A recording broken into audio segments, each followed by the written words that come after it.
Pengacara Zainal Mustafa, mantan penggugat ijazah Jokowi yang menjadi tersangka pemalsuan dokumen, ditahan polisi di Polres Sukoharjo.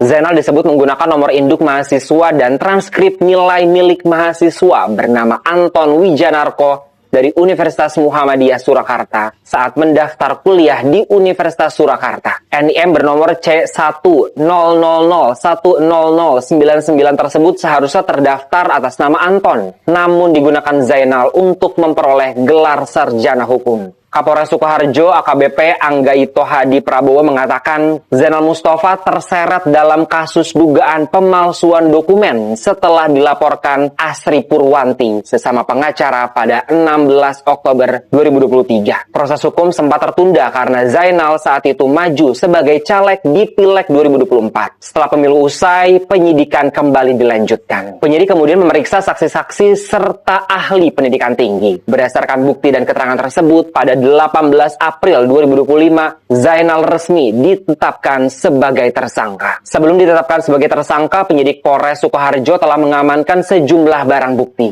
Setelah tersangka resmi ditahan di Polres Sukoharjo, penyidik akan melengkapi berkas untuk diajukan ke Kejaksaan Negeri Sukoharjo. Secara terpisah, Asri Purwanti mengaku sudah menerima informasi atas penahanan Zainal Mustafa dan memberikan apresiasi kepada polisi. Menurutnya penahanan Zainal atas kasus pemalsuan dokumen sudah sesuai prosedur. Saya Dr. Tifauzi Atiasuma. Yang saya hormati para pemimpin dunia, rekan-rekan akademisi, media internasional, dan seluruh warga dunia yang mencintai keadilan. Hari ini saya berbicara bukan hanya sebagai warga negara Indonesia, tetapi sebagai bagian dari komunitas global yang menjunjung tinggi kebenaran, kehormatan, dan integritas intelektual. Indonesia, negara demokrasi terbesar ketiga di dunia, tengah menghadapi krisis moral yang sunyi namun sangat menentukan. Bukan krisis yang ditandai oleh perang atau kekerasan, melainkan oleh pergulatan antara kebenaran dan kekuasaan, antara nurani akademik dan tekanan politik. Inti dari persoalan ini adalah sebuah pertanyaan yang sederhana namun mendasar. Benarkah seorang mantan Presiden Republik Indonesia pernah menjabat dengan ijazah akademik yang tidak otentik? Pertanyaan ini bukan serangan pribadi, bukan fitnah, bukan pula manuver politik. Ini adalah panggilan moral dan konstitusional yang diajukan oleh kami para akademisi, peneliti, dan intelektual yang menjalankan tanggung jawabnya untuk mengkaji, mempertanyakan, dan mengungkapkan kebenaran. Namun hari ini, kami yang bersuara, di antara kami adalah saya sendiri Dr. Tifa, Dr. Roy Suryo, Dr. Ismon Sianipar, dan beberapa lainnya justru dikriminalisasi. Kami dibungkam, kami diperlakukan seolah-olah penjahat. Padahal satu-satunya kesalahan dalam tanda kutip kami adalah kami sedang menegakkan kebenaran. Kami tidak bertindak sembrono, kami tidak menyerang, kami menggunakan pendekatan akademik, dan motivasi kami adalah menjaga kehormatan Republik. Ini adalah contoh nyata dari penindasan terhadap para whistleblower, sebuah presiden berbahaya, bukan hanya bagi Indonesia, tetapi bagi demokrasi di seluruh dunia. Kami tidak meminta dunia untuk campur tangan, kami hanya mengundang dunia untuk menyaksikan, untuk mencatat, untuk mendengarkan, karena kebebasan akademik dan hak untuk berkata benar adalah nilai universal dan dilindungi oleh undang-undang internasional, dan ini tidak terikat oleh batas negara.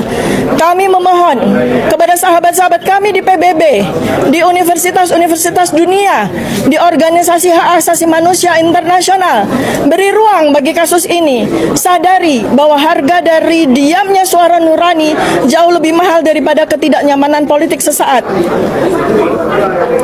Rasulullah Muhammad SAW pernah bersabda, katakanlah yang benar walau itu pahit.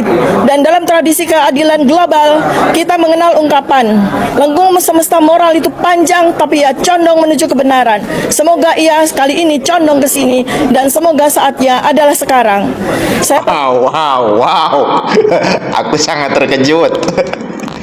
Dia sekarang mengadu ke pemimpin dunia, ya kan? Kemarin kan ke Komnas HAM, ya kan? Ke Pak Prabowo, ke DPD RI. Sekarang dunia internasional, pemimpin dunia harus tahu perkara ijazah ini, gitu.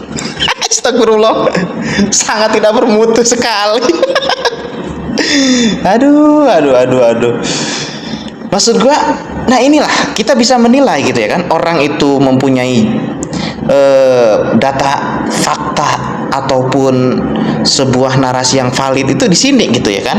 Ya kalau dia sudah mengatakan dunia internasional, pemimpin dunia, lah ngapain ngurusin ijazah?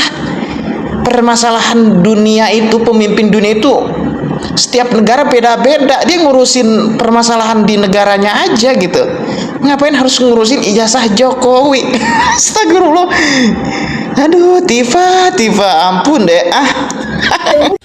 Lo mau bernarasi apa ke, mau mengadu ke Komnas HAM ke, mengadu ke klub ke, mau mengadu ke prostitusi ke, gak bakalan bisa kalian itu lepas dari jerat hukum.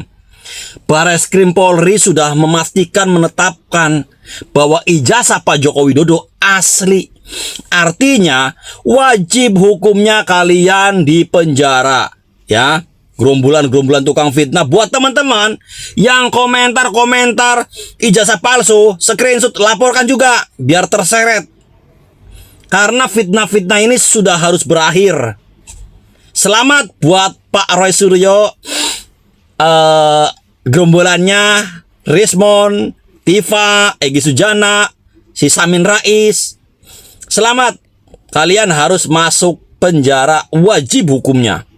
Salam waras. Siapa yang tidak emosi melihat manusia-manusia macam ini? Ya, manusia yang tidak tahu diri dan tidak tahu terima kasih. Selama bertahun-tahun Pak Jokowi ini sudah mendiamkan kalian, ya. Kalian sudah memfitnah, mencaci, memaki dan menghina. Apalagi itu si Rizal Fadila, si aki-aki. Selama bertahun-tahun dia selalu mengatakan adili Jokowi, gantung Jokowi.